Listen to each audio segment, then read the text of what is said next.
It is easy to mock or minimize DOGE. Its name, the Department of Government Efficiency, reads more like a Muskian stab at humor. There's a lot right there that we can do immediately on day one. Critics argue that the intention of Elon Musk and Vivek Ramaswamy to cut federal spending by $2 trillion is unachievable because so much of the total is big three entitlement spending, Social Security, Medicare, and Medicaid, and that's set in political stone with Donald Trump's assent.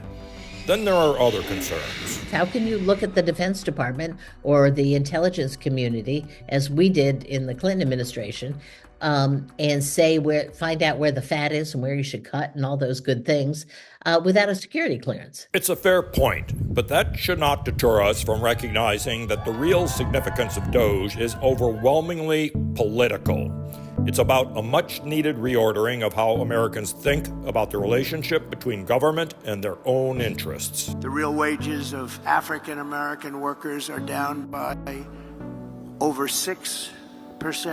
The real incomes from Hispanic men are down 6.6%, or $3,600 per year. The standout event of the 2024 election was the movement of blacks and Hispanics toward Mr. Trump, based largely on their analysis of Bidenomics. We have people running our country who are totally economic illiterate. People have never run a business. These people have never signed the front of a check.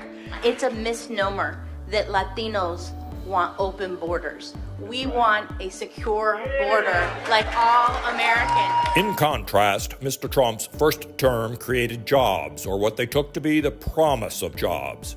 And today, blacks and Hispanics want more of the same. I voted for Trump. As you can see, I'm a small business owner. To me, I believe he did really well with our economy during COVID, with what he was stuck with. Most of us in the so-called political world remember the first Trump term as mainly about the Steele dossier, James Comey, the Mueller investigation, impeachments, and the pandemic. But life for the working class looked better, even in liberal strongholds like New York. The Hispanics are coming our way.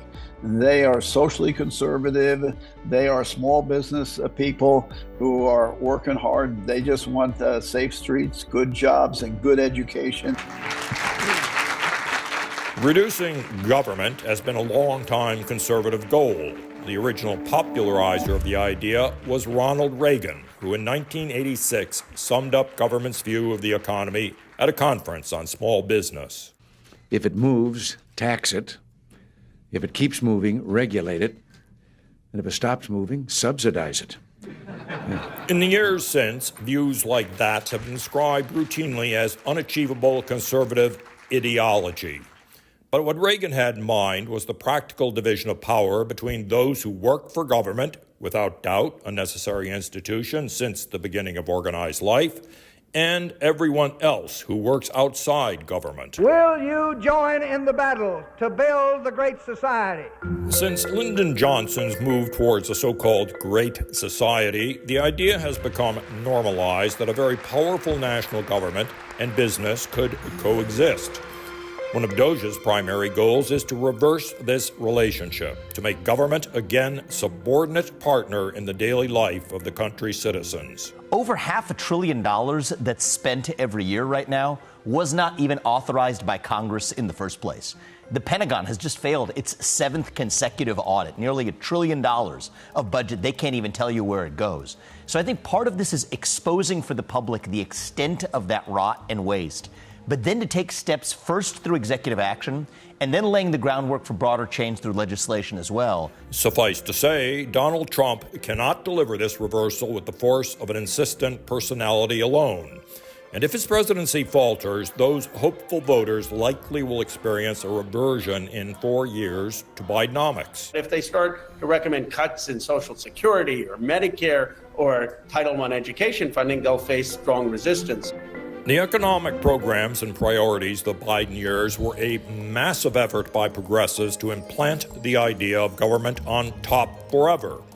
The Biden transfer of multi-trillions in funds from government into both the private and public economies was eye-popping. President Trump has talked about the Department of Education, for example? Are you going to be closing down departments? We expect mass reductions. We expect certain agencies to be deleted outright. We expect mass reductions in force in areas of the federal government that are bloated. We expect massive cuts among federal contractors and others who are overbilling the federal government. So, yes, we expect all of the above. I don't doubt what Messrs. Musk and Ramaswamy are attempting with DOGE is difficult, maybe too difficult. But if the choice has become choosing between one side's eternal public dole, that is government, and the other's DOGE, I'll bet the future on the latter.